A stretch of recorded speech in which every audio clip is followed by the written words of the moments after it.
Hello guys, Ram Ram सा। आपका स्वागत है आपके अपने चैनल जीके बाय डीएल में। आज हम राजस्थान के इतिहास का अध्ययन करेंगे, जिसमें मेवाड़ का इतिहास पढ़ेंगे। मेवाड़ के राजवंशों में गुहिल वंश में हमने गुवादित्य, जो गुहिल वंश के संस्थापक हैं, उसके बारे में अध्ययन कर लिया। और बप्पा रावल, जो सबसे प्रतापी शासक हुए हैं, उसके बारे में हमने अध्ययन कर लिया। इसके बाद अलर्ट के बारे में हमने पढ़ लिया पिछली कक्षाओं में। आज हम जेतर सिंह के बारे में पढ़ेंगे। जेतर सिंह का शासनकाल 1213 से 1253 ईस्वी तक था। जेतर सिंह को हम इस तरह याद कर सकते हैं, जैसे जेतर से जेतर सिंह, चित्तर से चित्तौड़गढ़, चित्तौड़गढ़ को जेतर सिंह ने राजधानी बनाया। इतर से इल्तुतमिश, जेतर सिंह और इल्तुतमिश के बीच बुताला का युद्ध होता है, जो 1227 ईस्वी में होता है। इस युद्ध में जेतर सिंह जीतता है और इल्तुतमिश हार जाता है। इसकी जानकारी हमें जय सिंह सूरी द्वारा रचित हमीर मदमर्दन नामक ग्रंथ से मिलती है। जेतर सिंह के समय ही मध्यकालीन मेवाड़ का श्रवण काल कहा जाता है। इसके बाद राजा तेज सिंह हुए हैं। तेज सिंह के समय मेवाड़ में चित्रकला शैली की शुरुआत हुई। तेज सिंह ने चाचिंग देव की पुत्री रूपा देवी से विवाह किया। 1253 से 54 ईस्वी में बलबन का आक्रमण तेज सिंह के समय हुआ। 1260 ईस्वी में मेवाड़ का प्रथम चित्रित ग्रंथ सार्वक प्रतिक्रमण सूत्रचूड़ी लिखा गया, जो कमल चंद्र द्वारा रचित है। इसके बाद रतन सिंह राजा हुए 1301 से 1303 ईस्वी तक। रतन सिंह के समय अलाउद्दीन खिलजी का चित्तौड़ पर आक्रमण होता है, 1303 ईस्वी में होता है।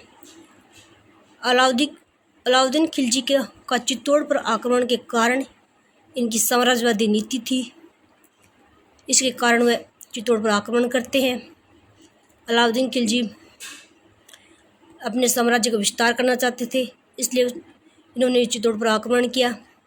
दूसरा कारण माना जाता है चित्तौड़ का सामरिक व आर्थिक महत्व था।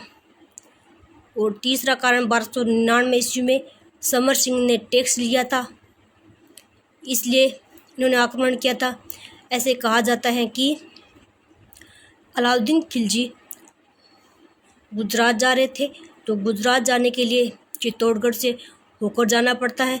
तो बीच में चित्तौड़गढ़ से होकर जा रहे थे, तो 1299 ईस्वी में जा रहे थे। समर सिंह ने उनसे टैक्स ले लिया था, मारक कर ले लिया था। तो यह अलाउद्दीन की प्रतिष्ठा का सवाल था, इसलिए इन्होंने चित्तौड़ पर आक्रमण किया था। और अलाउद्दीन खिलजी रतन सिंह की रानी पद्मिनी को प्राप्त करना चाहता था। ये रानी पद्मिनी है, जो रतन सिंह की प्रिय रानी थी। रानी पद्मिनी सियल द्वीप श्रीलंका की राजकुमारी थी। इसके पिता का नाम गंधर्वसेन था और माता का नाम चंपावती था, और इनकी पुत्री थी ये पद्मिनी। तो यहाँ से हीरामन तोता रतन सिंह के दरबार में आता है और रतन सिंह को बताता है कि सियल द्वीप पर एक इतनी सुंदर राजकुमारी है, जो आपके लिए सही है। तो रतन सिंह हीरामन तोता के साथ वहाँ सियल द्वीप पर जाते हैं, श्रीलंका जाते हैं। और थोड़े दिन तो वो सन्यास का वेश धारण करते हैं, और फिर एक दिन राजा को ने उस सन्यासी को देखते हैं, तो पूछते हैं कि आप सन्यासी नहीं लगते, राजा जैसे दिखते हैं। तो रतन सिंह उनको बताते हैं कि वह चित्तौड़ के ही राजा हैं, और आप राजा की पुत्री पद्मिनी से विवाह करना चाहते हैं। तो राजा इस बात से बहुत खुश होते हैं। राजा गंधर्वसेन और पद्मिनी का विवाह रतन सिंह के साथ कर देते हैं, और रतन सिंह अपने राज्य में आ जाते हैं।